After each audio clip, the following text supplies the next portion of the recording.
ইলিয়াস কাঞ্চন সাহেব হচ্ছে সবচেয়ে বড় মানে প্ল্যান বাজলো আর কাঞ্চন সাহেব বলে কি পিকনিকে যে একটা পদের জন্য এত কিছু কেন হবে, তাহলে আপনি একটা পদকে আনতেন না, আপনি এজিএস দিয়ে চালাতেন। প্রেসিডেন্ট কেন, সভাপতি মারা গেল, মান্না ভাই যখন মারা গেছে কি নির্বাচন হয়েছিল? আবার মান্না ভাইয়ের পরিবর্তে যে এজিএস ছিল চুন্নু ভাই, তিনি পুরো 2 বছর দায়িত্ব পালন করছেন। জাহিদ ভাই গতকালকে জয় ভাই কথা বলেছে আপনার সাথে, আপনার চাঁদাটাও নাকি দিতে চাচ্ছে। ইলিয়াস কাঞ্চন সাহেব হচ্ছে সবচেয়ে বড় একটা মানে কি বলবো ওটাকে, মানে প্ল্যান বাজলো, মানে একটা স্মরণীয় লোক, একটা বরণীয় লোক, একটা 21শে পদক পাওয়া, সে আমাদের সবার সিনিয়র। এই ঝামেলা কিন্তু যতই কান্নাকাটি করুক না, এই পুরো ঝামেলার দায়িত্ব কিন্তু ওনার ঘাড়ে নিতে হবে। আমি নির্বাচিত হওয়ার পরে আমি ওনাকে চ্যানেল আইতে ওনার সাথে একসঙ্গে অনুষ্ঠান করলাম এইবারে। তো আমি কাঞ্চন ভাইকে ফোন দিয়ে বললাম, কাঞ্চন ভাই চলেন আমরা শপথ করি। 2-3টা দিন একটু ওয়েট করি। আমরা ওয়েট করে ফেলি। উনি 2-3 দিন সময় দিয়েছে এই মোহাম্মদ হোসেনকে। মোহাম্মদ হোসেন সমাজ কল্যাণ ঘুরে ঘুরে চিঠি এই নোংরামিটা করে নির্বাচিত একটা ছেলে বসতে পারলো না। দেখ দেখিও ঠিক। কাঞ্চন ভাইকে আমি প্রথমবারের চাঁদা দিয়েছি, এই চাঁদা দিতে পাঠালাম, জয় ফোন করছে চাঁদা দিয়ে, বলে আমি মাত্র বিদেশ থেকে আইছি, দেখি কি জানি রেজলিউশন লেখা আছে, 2 দিন পরে আমি জানাই চাঁদাটা কবে নিব।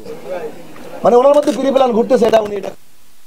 আরো একটা কথা আপনাদের বলি, সাতের গঠনতন্ত্রের 7 ক ইউ ধারায় আছে সংগঠনের পরিপন্থী, সংগঠনের গঠনতন্ত্রের পরিপন্থী এবং সংগঠন বিরোধী কোনো কার্যক্রম করিলে তার সদস্যপদ স্থগিত হবে। ওনারা বলতেছে আমি নিপুণকে ইউটিউব ফেসবুকে বাজে কথা বলেছি, তো উনি তো এসে বেশি বলছে আমাকে। উনি তো সাংবাদিকদেরকে কুরকুরানি শব্দটাও সাংবাদিকদের উদ্দেশ্যে বলছে। তার কি রেজাল্ট, তার বিচার কি হবে? আর কোনো ব্যক্তিকে কিছু বলা তার সংগঠনকে বলা না। সংগঠন নিয়ে কথা যদি বলতাম শিল্পী সমিতি খারাপ, শিল্পী সমিতি বাটপার, শিল্পী সমিতি ভুয়া সংগঠন, তাইলে এই জিনিসগুলো হতে পারতো যে আমি সংগঠনকে ছোট করেছি। আমার সংগঠন আমার প্রাণের সংগঠন। এখানে 3বার নির্বাচিত। যে মেয়েটি আপনারাই ভাবেন একটা মানুষ জোর করে যখন তার চেয়ারটা ছিনিয়ে নেয় আরেকজন জোর করে বসে আছে, সেই মানুষটাকে নিয়ে আমি কথা বলেছি। সেই কারণে পুরাই 8-10 জন মিলে একত্রিত হয়ে অঞ্জনা আপা কথার উত্তর নাই, না স্থগিত, আমি জানি না এটা। উনি কিন্তু ওই মিটিং এ উপস্থিত ছিলেন। তার মানে জিনিসটাই অন্যায়, বলে এটা প্রেসিডেন্ট সেক্রেটারি জানে।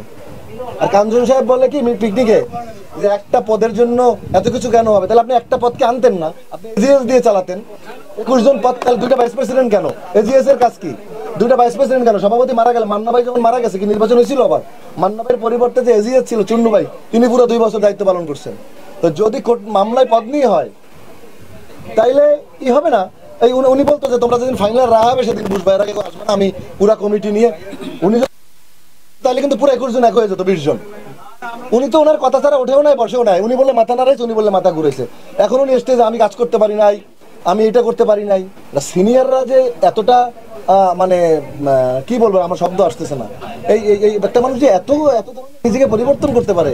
কাঞ্চন ভাইকে দেখার পর যাকে দরজা, যাকে পাহাড় দিয়ে সালাম করতে পারতাম, কিভাবে একটা লোক নিজের এত সম্মানটা নষ্ট করে, এটা আনবিলিভেবল। টাকা নিতে পাঠাইছি, বলে 2 দিন সময় দাও, জয়কে বলতো 2 দিন পরে এই ঘটনা, মানে উনি ঘটাবে আগের থেকেই জানে। উনি যদি আমার সাথে সাপোর্টটা করে ফেলতো লিগাল অনুযায়ী, তাহলে ঝামেলা কিছু হয় না তো। উনি তো 2-3 দিন আমাকে ঘুরে সাপোর্টটা না করায় পুরো হোসেনের সাথে বুদ্ধি করে পুরো আর আল্লাহ বেহেশত নসিব করুক, এই যে সোহান এরা মিলেই তো পুরো ঘটনাটা করছে। আমি 176 ভোট আর ওই মেয়েটি 163 ভোট।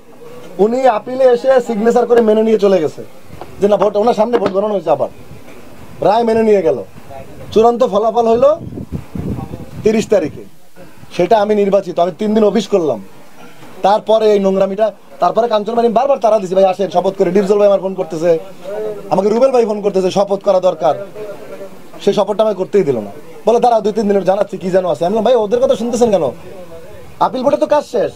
আমি যদি এখানে আজকে উদ্বোধন করে চলে যাই, তাহলে আমার কালকে এখানে কাজ কি? আমার তো কাজ শেষ এখানে। ওনার সাথে কন্ট্যাক্ট আমার আজকে আর্টিজানের সাথে, যে আজকে জায়েদ বেশি উদ্বোধন করুন, কালকে ডাকলে তোমাকে পাবে না, বিকজ উনি আমার শিডিউলটা নিয়েছে আজকে পর্যন্ত। কালকে আমাকে ডাকলে তো পাবে না।